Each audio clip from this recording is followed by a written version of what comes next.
اعوذ باللہ من الشیطان الرجیم بسم اللہ الرحمن الرحیم۔ مختصر سیرت حضرت ابوبکر صدیق رضی اللہ عنہ۔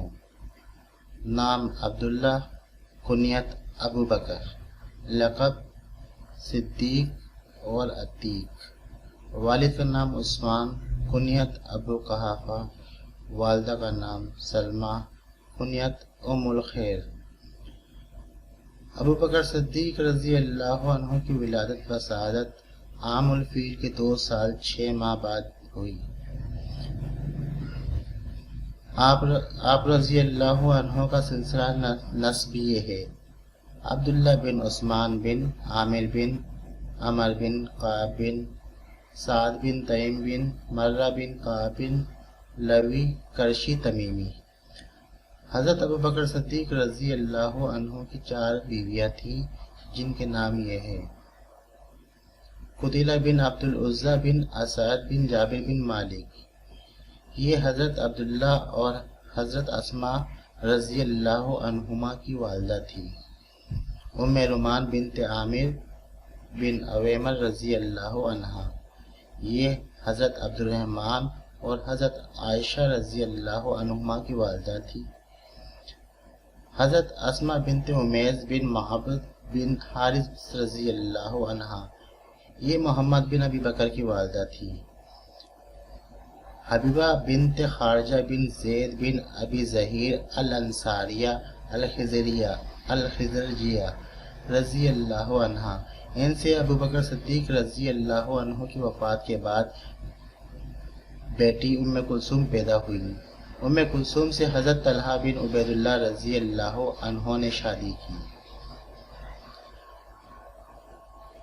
طبرانی نے معاذ بن جبل رضی اللہ عنہ کی سند سے روایت نقل کی ہے کہ جب رسول اللہ صلی اللہ علیہ وسلم نے حضرت معاذ بن جبل رضی اللہ عنہ کو یمن روانہ کرنا چاہا تو ہر شخص نے اپنی اپنی رائے دی۔ پھر آپ صلی اللہ علیہ وسلم نے فرمایا: اللہ تعالیٰ آسمان پر ناپسند کرتا ہے کہ ابوبکر رضی اللہ عنہ سے خطا ہو۔ صحیح حدیث میں ہے کہ حضرت عمر بن عاص رضی اللہ عنہ کہتے ہیں کہ میں نے عرض کی: اے اللہ کے رسول صلی اللہ علیہ وسلم، لوگوں میں آپ کو سب سے زیادہ محبوب کون ہے؟ تو آپ صلی اللہ علیہ وسلم نے فرمایا: عائشہ۔ میں نے عرض کی: مردوں میں کون محبوب ہے؟ تو آپ صلی اللہ علیہ وسلم نے فرمایا: عائشہ کے والد یعنی حضرت ابوبکر صدیق رضی اللہ عنہ۔ ابو یحییٰ کہتے ہیں کہ میں نے بے شمار بار حضرت علی رضی اللہ عنہ کو منبر پر کہتے سنا کہ اللہ تعالیٰ نے اپنے نبی صلی اللہ علیہ وسلم کی زبان مبارک سے ابوبکر صدیق رضی اللہ عنہ کو صدیق کہلوایا ہے۔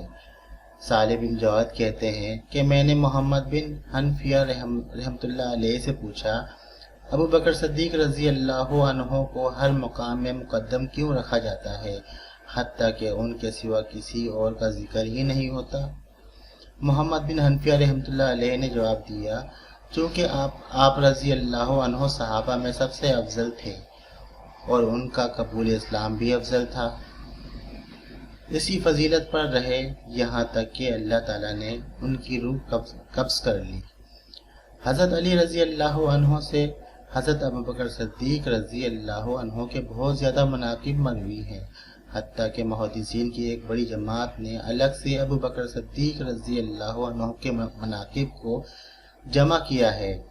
ابو داؤد نے زہد میں سند صحیح کے ساتھ ہشام بن عروہ سے روایت نقل کی ہے کہ میرے والد عروہ رحمۃ اللہ علیہ نے فرمایا: جب حضرت ابوبکر صدیق رضی اللہ عنہ نے اسلام قبول کیا، ان کے پاس 40,000 دراہم تھے۔ انہوں نے سارا مال اللہ کی راہ میں خرچ کر دیا اور ایسے 7 آدمیوں کو خرید کر آزاد کیا جنہیں قبول اسلام پر شدید اذیتیں اور تکلیف دی جاتی تھی۔ وہ یہ ہیں: حضرت بلال، حضرت عامر بن فہیرہ، حضرت زنیرہ، حضرت نہدیہ اور ان کی بیٹی بنی معمل کی ایک باندی اور ام عبیس رضی اللہ عنہم و عنہن۔ اسلم عن ابی کے طریق سے روایت نقل کی ہے کہ ابو بکر صدیق رضی اللہ عنہ مشہور تاجر تھے۔ جب حضور صلی اللہ علیہ وسلم کو نبی بنا کر بھیجا گیا تو آپ رضی اللہ عنہ کے پاس 40,000 دراہم تھے۔ انہی دراہم سے غلاموں کو خرید کر آزاد کرتے، مسلمانوں کے اخراجات برداشت کرتے، یہاں تک کہ جب مدینہ آئے تو آپ رضی اللہ عنہ کے پاس 5,000 دراہم تھے۔ مدینہ میں بھی آپ رضی اللہ عنہ کا یہی معمول رہا۔ آپ رضی اللہ عنہ کے عظیم شان مناقب میں سے ایک یہ آیت بھی ہے کہ جب تم نے نبی صلی اللہ علیہ وسلم کی مدد نہیں کی تو اللہ تعالیٰ نے اس کی مدد کی جب کافروں نے اسے نکال دیا، جو کہ 2 کا دوسرا تھا، جس وقت کہ وہ دونوں غار میں تھے، اور اس نے اپنے صاحب رفیق سفر سے کہا کہ غم نہ کر، اللہ تعالیٰ ہمارے ساتھ ہے۔ سورہ توبہ آیت 40۔ آپ رضی اللہ عنہ بعثت سے پہلے ایک عرصے سے حضور نبی صلی اللہ علیہ وسلم کی صحبت میں رہے، غار سور میں آپ کے ساتھ رہے، توفات سبھی غزوات میں شامل رہے۔ غزوہ تبوک کے موقع پر جھنڈا آپ رضی اللہ عنہ کے پاس تھا۔ سن 9 ہجری میں رسول اللہ صلی اللہ علیہ وسلم کی زندگی میں امیر حج رہے۔ آپ صلی اللہ علیہ وسلم کے بعد زمین پر آپ رضی اللہ عنہ ہی کو خلیفہ نامزد کیا گیا۔ مسلمانوں نے آپ کو خلیفہ رسول کا لقب دیا۔ حضرت ابو بکر صدیق رضی اللہ عنہ سے بہت سارے صحابہ کرام رضی اللہ عنہم نے روایت حدیث کی ہے، جن میں سے کچھ یہ ہیں: حضرت عمر، حضرت عثمان، حضرت علی، حضرت عبد الرحمن بن عوف، حضرت ابن مسعود، حضرت ابن عمر، حضرت عباس، حضرت حذیفہ، حضرت زید بن ثابت، حضرت عقبہ بن عامر، حضرت معقل بن یسار، حضرت انس بن مالک، حضرت ابو ہریرہ، حضرت ابو امامہ، حضرت ابو برزہ، حضرت ابو موسیٰ، حضرت عائشہ اور حضرت اسماء رضی اللہ عنہم وغیرہ۔ آپ رضی اللہ عنہ سے کبار تابعین بھی روایت حدیث کرتے ہیں، جن میں سے چند یہ ہیں: سنابحی، مرہ بن شراحیل، طیب، اوس بجلی، کیس بن ابی حازم، سوید بن عقلہ وغیرہ۔ ابو بکر صدیق رضی اللہ عنہ کی خلافت کی پیش گوئی۔ حضرت جبیر بن معطم رضی اللہ عنہ بیان کرتے ہیں کہ نبی صلی اللہ علیہ وسلم کی خدمت میں ایک عورت آئی اور کسی چیز کے متعلق گفتگو کی تو آپ صلی اللہ علیہ وسلم نے اسے حکم دیا کہ وہ دوبارہ میرے پاس آئے۔ اس عورت نے کہا کہ یا رسول اللہ صلی اللہ علیہ وسلم، اگر میں آؤں اور آپ صلی اللہ علیہ وسلم کو نہ پاؤں تو کیا کروں؟ حضرت جبیر رضی اللہ عنہ کہتے ہیں کہ اس عورت کی مراد رسول اللہ صلی اللہ علیہ وسلم کی وفات تھی، تو آپ صلی اللہ علیہ وسلم نے فرمایا کہ اگر مجھے نہ پائے تو ابو بکر کے پاس آنا۔ حضرت ابو سعید خدری رضی اللہ عنہ بیان کرتے ہیں کہ حضرت ابو بکر صدیق رضی اللہ عنہ ہم میں سب سے زیادہ بڑے عالم تھے۔ ایک روز آپ صلی اللہ علیہ وسلم نے ابو بکر صدیق رضی اللہ عنہ کے متعلق فرمایا کہ اپنی رفاقت اور مال کے اعتبار سے مجھ پر سب سے زیادہ احسان ابو بکر رضی اللہ عنہ کا ہے۔ اگر میں اپنی امت میں سے کسی کو خلیل بناتا تو ابو بکر رضی اللہ عنہ کو بناتا۔ دیکھو، مسجد میں سوائے ابو بکر رضی اللہ عنہ کے دریچے کی اور کوئی دریچہ کھلا ہوا باقی نہ رہے۔ سیدہ عائشہ رضی اللہ عنہا فرماتی ہیں کہ رسول اللہ صلی اللہ علیہ وسلم نے مجھے اپنے مرض وفات میں فرمایا کہ اپنے والد ابو بکر اور اپنے بھائی کو بلاؤ تاکہ میں ایک ایسی کتاب لکھوا دوں، کیونکہ مجھے ڈر ہے کہ کہیں کوئی خلافت کی تمنا نہ کرنے لگ جائے اور کوئی کہنے والا یہ بھی نہ کہے کہ میں خلافت کا زیادہ حقدار ہوں۔ مزید فرمایا، اللہ اور مومنین ابو بکر رضی اللہ عنہ کی خلافت کے علاوہ دوسرے کی خلافت کا انکار کرتے ہیں۔ اور حافظ ابن کثیر بحوالہ احمد حضرت عائشہ رضی اللہ عنہا کی روایت نقل کرتے ہیں کہ رسول اللہ صلی اللہ علیہ وسلم کا مرض جب شدت اختیار کر گیا تو آپ صلی اللہ علیہ وسلم نے عبد الرحمن بن ابی بکر رضی اللہ عنہما کو فرمایا کہ مونڈے کی چوڑی ہڈی یا تختی لاؤ، میں اس میں تحریر لکھوا دوں تاکہ کسی شخص کو اختلاف کی گنجائش نہ رہے۔ جب عبد الرحمن اٹھے تو آپ صلی اللہ علیہ وسلم نے فرمایا، اے ابو بکر رضی اللہ عنہ، اللہ اور مومن تمہاری خلافت کے متعلق اختلاف سے بالاتر ہے۔ اور صحیح بخاری میں وارد ہے کہ حضرت عائشہ روایت کرتی ہے کہ جب نبی صلی اللہ علیہ وسلم مرض وفات میں مبتلا ہوئے تو آپ صلی اللہ علیہ وسلم کے پاس بلال نماز کی اطلاع کرنے آئے تو آپ صلی اللہ علیہ وسلم نے فرمایا، ابو بکر سے کہو کہ وہ لوگوں کو نماز پڑھائے۔ اسی طرح سنن ابن ماجہ میں وارد ہے کہ مرض وفات میں آپ صلی اللہ علیہ وسلم نے ایک دروازہ کھولا جو آپ صلی اللہ علیہ وسلم اور لوگوں کے درمیان تھا، اور پردہ ہٹا کر دیکھا کہ لوگ ابو بکر کی اقتداء میں نماز پڑھ رہے تھے۔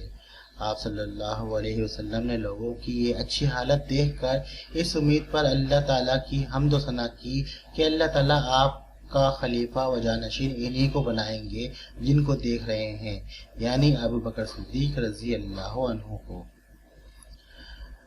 اور حضرت ابن عباس رضی اللہ عنہما کی روایت میں وارد ہے کہ آپ صلی اللہ علیہ وسلم نے 3 بار فرمایا، اے اللہ میں نے تبلیغ کر دی۔ حضرت انس رضی اللہ عنہ بیان کرتے ہیں کہ مرض وفات میں نبی صلی اللہ علیہ وسلم 3 دن باہر نہیں نکلے۔ اس دوران حضرت ابو بکر صدیق رضی اللہ عنہ لوگوں کو نماز پڑھاتے تھے، یہاں تک کہ جب دوشنبہ یعنی پیر کا دن ہوا اور لوگ نماز میں صف بستہ تھے تو نبی صلی اللہ علیہ وسلم نے حجرہ کا پردہ اٹھایا اور ہم لوگوں کی طرف کھڑے ہو کر دیکھنے لگے۔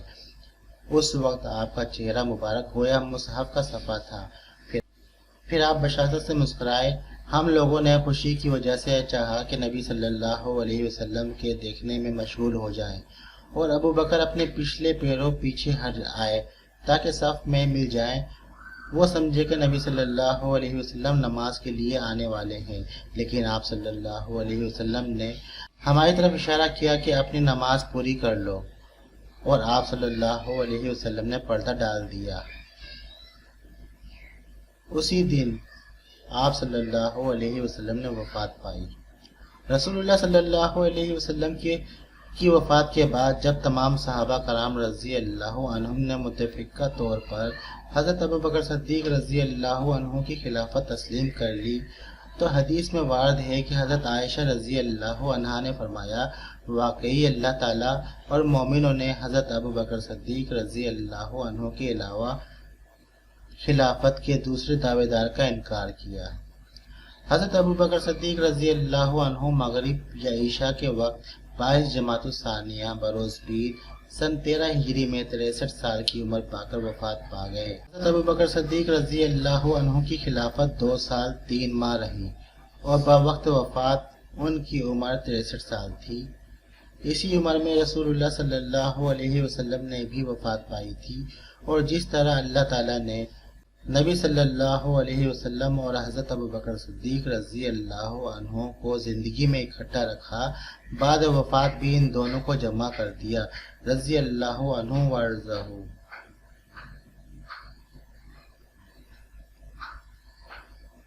ویڈیو پسند آئی ہو تو چینل کو سبسکرائب کیجیے۔ السلام علیکم ورحمۃ اللہ۔